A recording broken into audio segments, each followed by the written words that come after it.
Right, back again.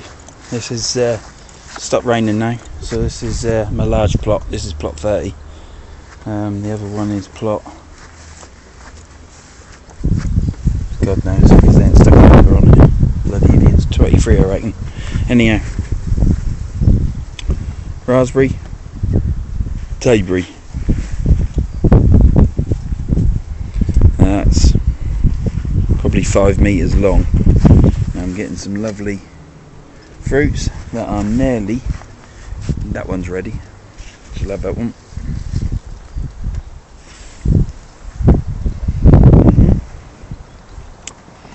A couple more days, still a bit better.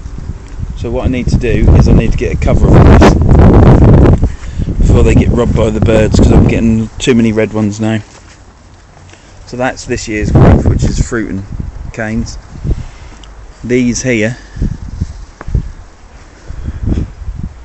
those there, I've tied them all up because I'm moving this tayberry, because I can never train these canes, which are next year's fruit and canes, anyway, until I've chopped these and got rid of all this. So it's going over onto the little plot where you see the comfrey there. I'm going to put it in the corner and train it down that way and down that way each year, but more about that in another video. I don't think the birds have started nibbling them, so I need to get them. I ain't got much room here either, look. But yeah, anyhow, these are my butterbeans, which are now flowering, and they are 2.2 metres tall. And you can get the idea. This year supposed to grow peas up this, and peas used to get to the top. And I should have took the mesh off, chicken mesh, what the peas used to grow up, this. And they would have curled themselves round at the top, some of them hitting the mesh at the top, and then they're going a bit skew-whiffy. But not all of them, some of them are getting to the top, they'll just sort themselves out. But once they get to the top, they'll start thickening up in these leaves, they'll send more leaves out, it gets more bushy. So French beans, they're now starting to go up the canes. And my runner beans, they're at the top of the canes now anyhow, some of them. Broad beans, I've nipped all the tops out of the broad beans, as you can see. I've got flowers on them all the way to the top, and all at the bottom is the broad beans. And I would say I'll keep tasting them every day until they lose the bitterness. And that's them done. But they're my broad beans. It's about 7 metres long, 3 rows. They didn't all come up, but I just planted them in the ground. They're up. I've got posts in here all the way along. There's posts with washing line holding them up, apart from the odd one that escapes. This here is my winter radish. That's what it looks like at the bottom. It's looking old and antiquated now, but it's going to seed, as you can see. Getting seed pods all over it,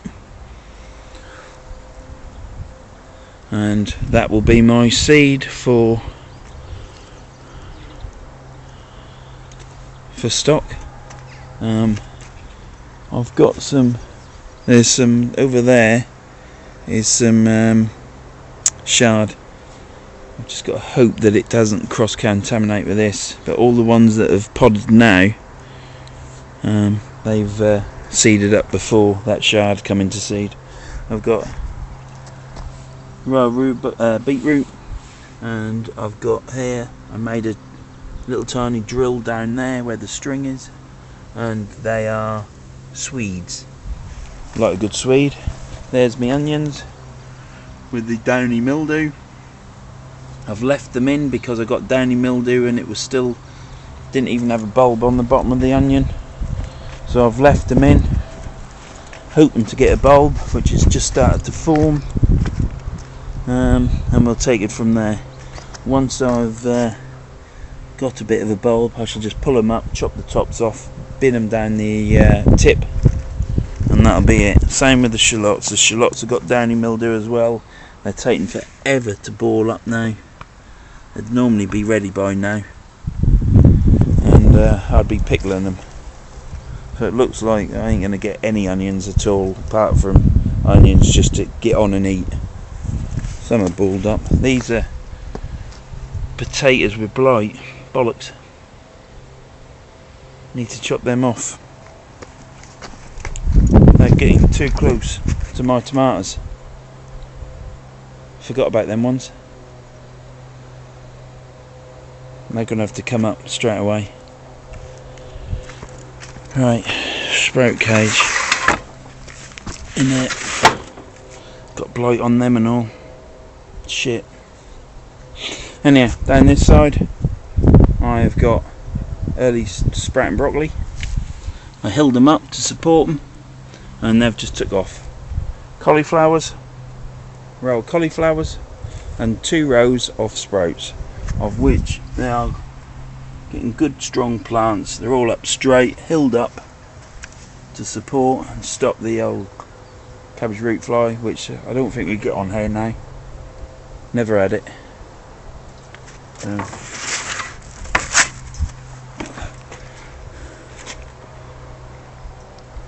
There you go.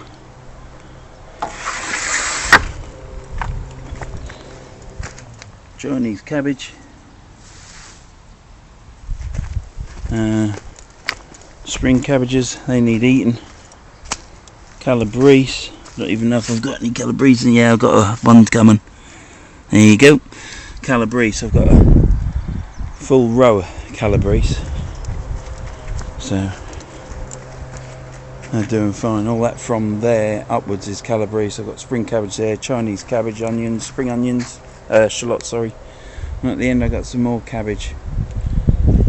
I've got to weed this row, and weed this row here, this path. My peas, I'll try and get it all in. My peas have done. I picked the wrong peas up this year. I picked up Kelvin and Wonder. Normally you can add another foot on them peas if you pick green longshaft, Hurst green longshaft, and you get more peas in the pod as well, but never mind. My peas, there's 2 good rows of peas. I've picked 2 washing nut buckets that size already, and I expect I've got probably another 2 buckets on it. Radishes, lettuce, rocket, some more beetroot down there, spring onions. Spring onions in there.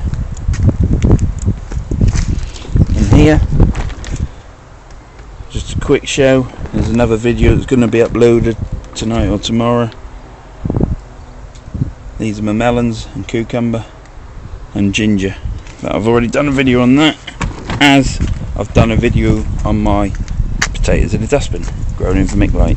These are my carrot tops.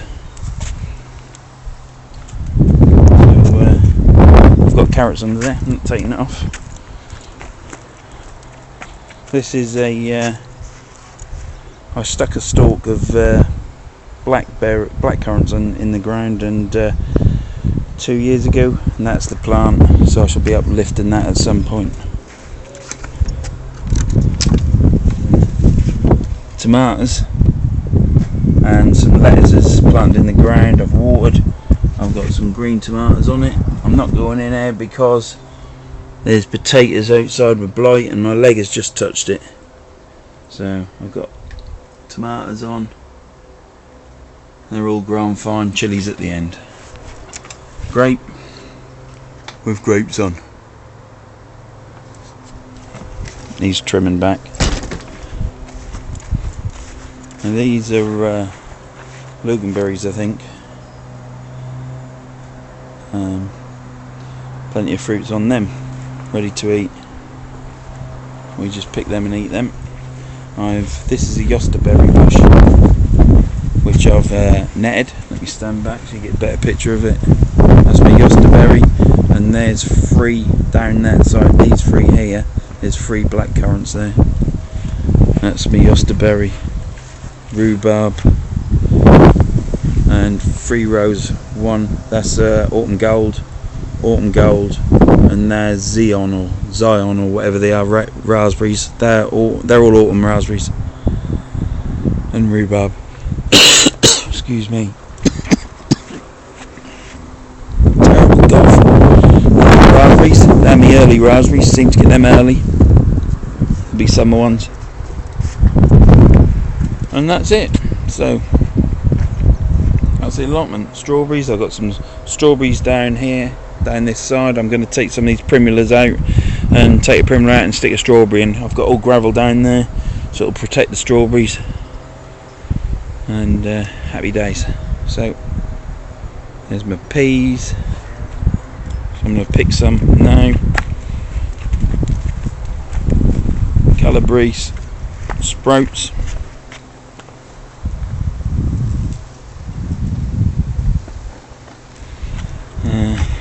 crappy onions. Been a shit year this year. Downy mildew and blight.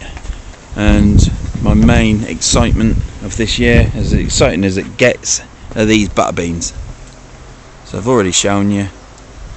They did say you can't grow butterbeans in this country, and I went on to learn how to garden, and the chap said that these ones d'Espagna Lima beans, bought by Franchi Seeds, I think. He said they're the only ones that grow in this country, and he's right, so quite chuffed about that. I'll just quickly do a closer up of my butternut.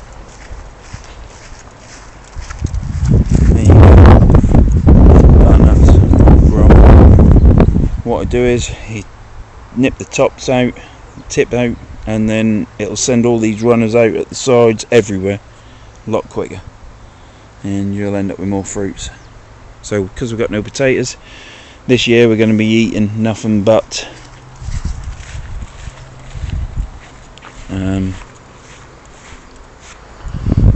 butternut squash, which is nice.